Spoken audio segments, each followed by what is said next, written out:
Hello, this is N K Mishra and you are watching N K Mishra classes. इस video में आप सीख रहे हैं बेसिक इंग्लिश, और बेसिक इंग्लिश में कुछ ऐसी इंपॉर्टेंट चीज़ों को सीख रहे हैं जो आपको इंग्लिश बोलने में बहुत ही ज़्यादा मदद करेगा। क्वेश्चन ये है कि आपका बेसिक कंप्लीट होने के बावजूद भी आप इंग्लिश क्यों नहीं बोल पाते हैं, या फिर बेसिक में क्या क्या पढ़ना चाहिए जो आप अंग्रेजी आराम से बोल पाएँ। तो पहले ये जानना ज़रूरी है कि अगर आप किसी दवा दुकान में जाते हैं तो कौन सा मेडिसिन चाहिए, ये जानना ज़रूरी है। आपकी बीमारी जो है उसी की मेडिसिन आपको वहाँ लेनी है।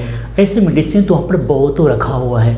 तो इनिशियल स्टेज में आपको चाहिए क्या, वो मैं आपको हमेशा बतलाते रहता हूँ, जो आप जान करके इंग्लिश बोल सकते हैं। और दूसरी बात ये है कि आप बेसिक जानने के बावजूद भी इंग्लिश बोल नहीं पाते, उसका कारण क्या है। मान लीजिए अगर आपको साइकिल चलाना सीखना है या मोटरसाइकिल चलाना सीखना है, और आप कितना भी थ्योरी को स्ट्रॉन्ग कर लेंगे कि बाइक ऐसे चलाना चाहिए, ये क्लच का वर्क है, ये फंक्शन क्लच का है, ये ब्रेक ऐसे होता है, तो आप फिर भी बाइक नहीं चला पाएंगे, क्योंकि practice makes a man perfect. अगर आप बाइक चलाने का प्रैक्टिस नहीं करेंगे तब तक बाइक चलाना नहीं सीखेंगे। उसी प्रकार अगर आप इंग्लिश बोलना चाहते हैं तो सिर्फ थ्योरी जितना भी मजबूत कर लें, इससे जितना भी पढ़ लें, आप अंग्रेजी नहीं बोल पाएंगे, क्योंकि अंग्रेजी बोलने के लिए प्रैक्टिस ज़रूरी है। तो प्रैक्टिस करें कहाँ, सीखा है तो है, ये भी क्वेश्चन है कि प्रैक्टिस कहाँ करें, किससे करें।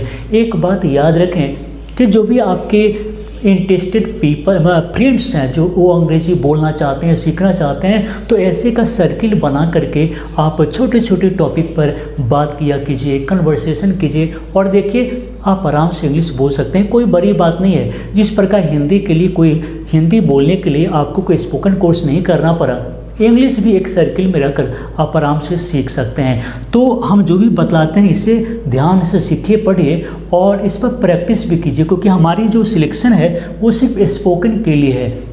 आज के जो इस वीडियो में जो भी बतलाएंगे सिर्फ स्पोकन बेस्ड है, तो इसीलिए एक एक पॉइंट को देखेंगे, क्योंकि टोटल 8 स्ट्रक्चर्स बतलाने जा रहे हैं, टोटल 8।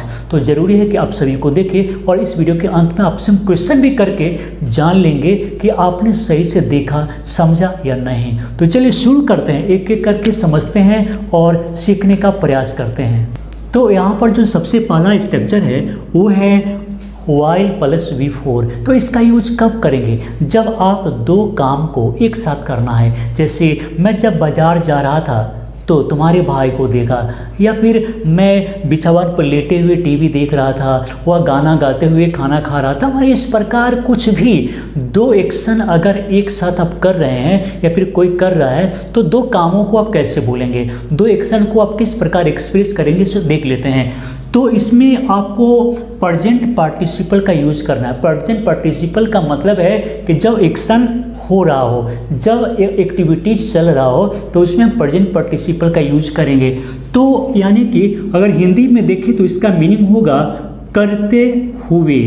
करते हुए माने को एक काम को करते हुए दूसरा काम को करते रहना। जैसे देख लीजिए, जैसे while going to market I saw your brother, यानी जब मैं बाजार जा रहा था या फिर बाजार जाते हुए मैंने तुम्हारे भाई को देखा था।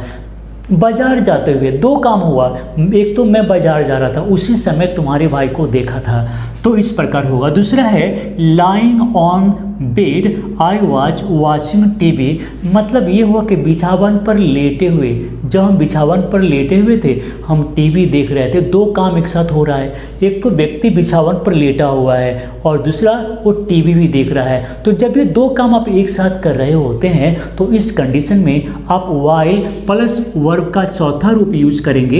एक और बात जानना है, अगर आप चाहें तो वाइल का प्रयोग नहीं भी कर सकते हैं, कोई ज़रूरी नहीं कि करना ही है। आप चाहें तो वाइल का प्रयोग नहीं भी कर सकते हैं, और चाहें तो कर भी सकते हैं, ये सब आप पर डिपेंड करता है। दूसरी बात यह है कि यहाँ पर देखेंगे वाइल टीचिंग यू इंग्लिश, मतलब आपको अंग्रेजी पढ़ाते हुए even I am learning it, और मैं भी इसे सीख रहा हूँ। जब भी आप किसी को कुछ पढ़ाते हैं, चाहे कोई भी विषय हो, तो आप भी सीख रहे होते हैं। तो यहाँ पर मैंने लिखा है कि while teaching you English even I am learning it, आपको अंग्रेजी पढ़ाते हुए मैं भी अंग्रेजी सीख रहा हूँ। तो अब आपने समझ लिया है कि कोई भी काम को करते हुए दूसरे काम को आपने किया, तो इसके लिए डब्ल्यू माने वाइल के साथ में वर्ब फोर, और उसके बाद में फिर आप सेंटेंस को लिखेंगे। इसी तरीके से अब देखते हैं यहाँ पर अब ये क्या है, हैविंग प्लस V3 है, तो इसे ग्रामर में क्या बोलेंगे, कौन सा है ये, परफेक्ट पार्टिसिपल। अब यहाँ पर क्या है कि कोई काम करके, मान लीजिए हम लिखते हैं करके, एक काम को करके फिर दूसरे काम को करना, एक काम को पूर्ण रूप से खत्म करके, एक काम को फिनिश्ड करके आप दूसरे काम को करते हैं तो हैविंग V3 का प्रयोग कर दीजिए। जैसे हैविंग V3 में क्या होगा, हैविंग रीच्ड होम, घर पहुंचकर, आई हैड अ बाथ, मैंने स्नान किया, मतलब मैंने घर पहुंच गया और स्नान किया, दो काम हुआ, एक काम पूर्ण रूप से समाप्त हो गया और उसके बाद दूसरा काम मैंने करना शुरू कर दिया या फिर उसे ख़त्म भी किया। उसके बाद क्या है, having finished my work I left for home, having finished my work, मान लीजिए मैं ऑफिस में हूँ तो अपने काम को पूरा समाप्त कर लिया और उसके बाद मैं घर के लिए निकल गया। तो आप क्या करेंगे, क्या समझना है यहाँ पर कि एक काम को पूरा कंप्लीट करने के बाद आप दूसरा काम को करेंगे तो हैविंग और V3 का प्रयोग करेंगे। हैविंग टेकन ब्रेकफास्ट का मतलब नाश्ता करके, the child went to school, और बच्चा स्कूल चला गया, तो नाश्ता कर लिया, नाश्ता का काम खत्म कर लिया, नाश्ता करके वह स्कूल चला गया। हमेशा याद रखेंगे इंग्लिश बोलते समय आपके जुबान पर हर कुछ फिट रहना चाहिए और तभी होगा जब आप इसे बिल्कुल सही से समझ रहे हैं। तो एक काम को बिल्कुल कंप्लीट करने के बाद आप दूसरा काम करते हैं तो हैविंग V3 और उसके बाद में फिर सेंटेंस आप लिखेंगे। आगे चलते हैं, बाउंड टू का प्रयोग कब करेंगे। मान लीजिए कोई काम करना तय है या फिर होना ही है। अगर कोई काम, कोई एक्शन होना तय है, निश्चित है या फिर होना ही है तो आप बाउंड टू का प्रयोग करेंगे कैसे। जैसे he was bound to fall in love with her, उसे तो उसके साथ प्यार होना ही था, मतलब कोई बात तो निश्चित था, होना ही था, तो उसमें बाउंड टू का प्रयोग करेंगे। वह इज आराम या फिर वॉज ओवर के साथ में कर सकते हैं, वर्ब टू बी के साथ में करेंगे। The war is bound to happen in the near future का मतलब ये हुआ कि नज़दीकी भविष्य में युद्ध तो होना ही है। तो अगर कोई काम निश्चित है, डिसाइडेड है, प्लान्ड है तो फिर उसमें बाउंड टू का प्रयोग करेंगे। नेक्स्ट है, the government is bound to help the poor in the country का मतलब ये है कि सरकार देश में गरीब लोगों को मदद करेगी ही या फिर मदद तो करना ही है। तो जो चीज़ डिसाइडेड है, प्लान्ड है, प्री प्लान्ड है, होना ही है, something is going to take place in near future, in this way we can use bound to. Next अब उसी तरीके से पॉइज टू को देख लेते हैं, क्योंकि ये दोनों आप देखेंगे तो न्यूज़पेपर में भी आप सुन सकते हैं, पढ़ सकते हैं, टेलीविज़न न्यूज़ में सुन सकते हैं, देख सकते हैं। तो यहाँ पर पॉइज टू का मतलब है तैयार, लेकिन ये विशेष परिस्थिति में यूज करेंगे तैयार है। जैसे किसी विशेष एक्शन को करने के लिए अगर कोई तैयार है तो पॉइज टू का प्रयोग करेंगे। जैसे students are poised to appear at the exam का मतलब विद्यार्थी परीक्षा देने के लिए तैयार है, तो यहाँ पर पॉइज टू का यूज करेंगे। People are poised to elect a good leader का मतलब ये हुआ कि लोग एक अच्छे लीडर को चुनने के लिए तैयार हैं, लोग एक अच्छे लीडर को चुनने के लिए तैयार हैं। The government is poised to take an strict action against it मतलब सरकार इसके खिलाफ कड़ी एक्शन लेने के लिए तैयार है। तो आप पॉइज टू का यूज कहाँ करेंगे, तैयार है। आप अपने बारे में बोल सकते हैं कि I am poised to learn English, मैं अंग्रेजी सीखने के लिए तैयार हूँ। I am poised to go to movie, तो इस प्रकार से आप बोल सकते हैं। और अभी टोटल 4 बतला दिया है, 4 स्ट्रक्चर्स को और देख लेते हैं। और नेक्स्ट रूल यहाँ पर देखेंगे, कीप के साथ में वर्ब फोर का यूज कब करेंगे। तो जब कोई काम को करते रहना है तो उस कंडीशन में कीप प्लस V4 का प्रयोग करेंगे। तो हम यहाँ पर लिखेंगे करते रहना, कोई काम को जारी रखना, जारी रखना। अगर कोई एक्शन को आप जारी रखते हैं, करते रहते हैं तो कीप के साथ में वर्ब फोर का यूज करेंगे। जैसे whenever I see her she keeps studying, जब भी मैं उसे देखता हूँ वह पढ़ते रहते हैं, वह अध्ययन करते रहती है। ऐसा आम बोलचाल में आप बोलते हैं कि जब भी मैं उसे देखता हूँ वह पढ़ते रहती है, वह पढ़ते रहता है। तो आप कीप का प्रयोग कैसे करेंगे? कीप के साथ में वर्ब फोर का यूज करेंगे। उसके बाद है where ever I go today I keep thinking about you.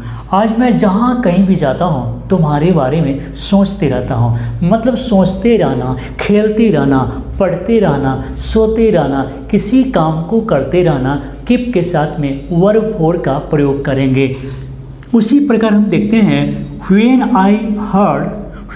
He heard the news he kept weeping all day. जब उसने इस घटना के बारे में जाना, जब उसने इस न्यूज़ को सुना तो दिन भर रोते रहा। तो ऑल डे का प्रयोग करेंगे दिन भर के लिए, तो ही केप्ट। अब यहाँ पर देखेंगे केप का वर्ब टू क्या होगा? कीप का वर्ब टू क्या होगा? केप्ट होगा। वर्ब थ्री भी केप्ट होगा, तो he kept weeping all day. जब वह न्यूज़ सुना या घटना को सुना, इस न्यूज़ को सुना, वह दिन भर रोते रहा। अब आगे देखेंगे यहाँ पर स्टार्ट के साथ में वर्ब फोर का यूज कैसे करेंगे। तो जब भी किसी काम को आप करने लगते हैं तो उस कंडीशन में स्टार्ट के साथ में वर्ब फोर का यूज करेंगे। यहाँ लिखेंगे करने लगना, किसी काम को करने लगना। जैसे looking at me this morning she started crying loudly. मतलब आज सुबह, दिस मॉर्निंग का मतलब होता है आज सुबह, टुडे मॉर्निंग नहीं करेंगे, दिस मॉर्निंग मीन्स आज सुबह। तो looking at me this morning, आज सुबह मुझ पर देखकर शी स्टार्टेड क्राइंग लाउडली, वह ज़ोर ज़ोर से रोने लगे, चिल्लाने लगे। उसके बाद है looking at his father he starts. अब यहाँ पर प्रेजेंट में है, इसमें पास्ट में है। तो looking at his father he starts reading a book. मतलब वो अपने पिता को देखकर किताब पढ़ने लगता है। जब भी उसके पिताजी आसपास से गुजरते हैं और नज़र पड़ता है इस लड़का का तो वह किताब पढ़ने लगता है, बतलाता है देखिए मैं पढ़ रहा हूँ, बैठा हुआ नहीं हूँ। नेक्स्ट है when I went to his house he started running away.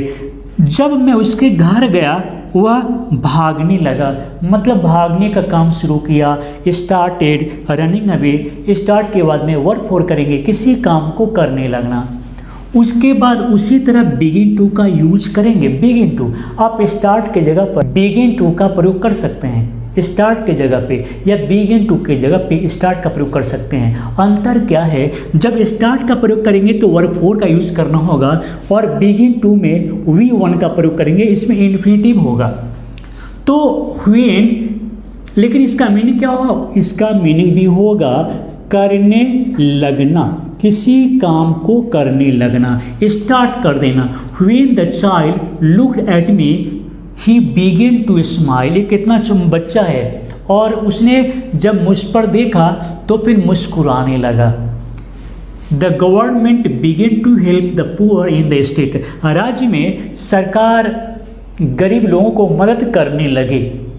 Next है when she heard the news she began to cry loudly. जब वह इस न्यूज़ को सुने तो वह जोर से चिल्लाने लगे। तो इसके जगह पर आप स्टार्ट का प्रयोग भी कर सकते हैं। उसके बाद क्या है? स्टॉप का यूज इसी तरीके से कुछ करेंगे, जैसे करना बंद कर देना, करना बंद कर देना। लेकिन इसका प्रयोग कैसे करेंगे? मान लीजिए आप कोई काम कर रहे हैं लेकिन अचानक उस काम को बंद कर दिए, तो स्टॉप के साथ में वर्ब फोर का प्रयोग करेंगे। जैसे व्हेन आई कन्विंस्ड हिम, जब मैं उसे समझाया, ही स्टॉप्ड ड्रिंकिंग लीकर, उसने शराब पीना बंद कर दिया। उसके बाद क्या है? लुकिंग एट हिज टीचर, उसने अपने शिक्षक पर देखा और क्या किया? देखते ही क्या किया? He stopped shouting at me, जैसे उसका नज़र टीचर पे पड़ा वह मुझ पर चिल्लाना बंद कर दिया। When her eyes got troubled, जब उसकी आंखों में समस्या हुई, उसकी आंखों में परेशानी हुई, उसने क्या की? शी स्टॉप्ड वाचिंग टीवी, उसने टीवी देखना बंद कर दी। तो देखिए ये सब इतना अच्छा और इतना आसान स्ट्रक्चर है कि आप इसका यूज करते रहते हैं दिन भर, लेकिन इस पर कमांड करना है। सिर्फ जानने से नहीं होगा बल्कि सीखना है, और इसके लिए आपको बहुत सारे सेंटेंसेस पर बनाना होगा, प्रैक्टिस करना होगा। तो चलिए देख लेते हैं कि आपने आज का वीडियो कितना सही से देखा है। तो आज का सवाल है, तुम आजकल झूठ बोलने लगे हो, तुम आजकल झूठ बोलने लगे हो। तो अब देखिए कुछ हिंट्स दे देता हूँ, क्योंकि कई स्टूडेंट्स इतना गलती करते हैं कि बड़ा मुश्किल होता है। तो आजकल का तो दिस डेज या फिर नाउअडेज बोलेंगे। क्या बोलेंगे आजकल का? दिस डेज या फिर नाउअडेज। सवाल क्या है? तुम आजकल झूठ बोलने लगे हो। तो कोई काम करने लगना का स्टार्ट प्लस वर्ब 4 का यूज करेंगे या फिर बिगिन टू के साथ में V1 का यूज करेंगे। आप दोनों में से जो चाहें यूज कर सकते हैं। तीसरी हिंट्स क्या है कि तुम आजकल झूठ बोलने लगे हो का मतलब प्रेजेंट परफेक्ट की तरह बनाएंगे, हैव के साथ और वर्ब 3 का प्रयोग करेंगे। अब इतना बतलाने के बाद भी अगर गलती हो तो जुल्म है, तो आप गलती मत कीजिए। देखिए आप बिल्कुल सही बनाने का प्रयास कीजिए, और जो भी आप कमेंट लिखेंगे ज़रूर है कि मैं चेक करूंगा, आपको जवाब देने का प्रयास करूंगा। शायद ही कभी अगर हम व्यस्त रहते हैं तो आपको हम रिप्लाई नहीं कर पाते, आपको नहीं बतला पाते हैं, लेकिन अक्सर आप कमेंट करते हैं तो आपके कमेंट को पढ़ते हैं और हम जवाब देते हैं। और कभी कभी तो आप अपने किस राज्य से हैं, किस डिस्ट्रिक्ट से हैं, ये सभी बतला दीजिए ताकि मैं आपको सही से पहचान सकूं, आपको मैं ठीक से जान सकूं। कई ऐसे हमारे मित्र हैं जो करीब 2 सालों से रेगुलर कमेंट करते हैं, उनका एक बार कभी नाम भी बोलूँगा तो बहुत अच्छा लगता है। ऐसा लगता है कि आप लोगों से मेरा एक रिलेशन है, मजबूत रिलेशन है। तो इसी तरह बने रहिए और कमेंट करके आप रिलेशन को मेंटेन रखिए। तो चलिए दोस्तों, इस वीडियो को देखने के लिए, लाइक करने के लिए और शेयर करने के लिए आप सभी को बहुत बहुत धन्यवाद।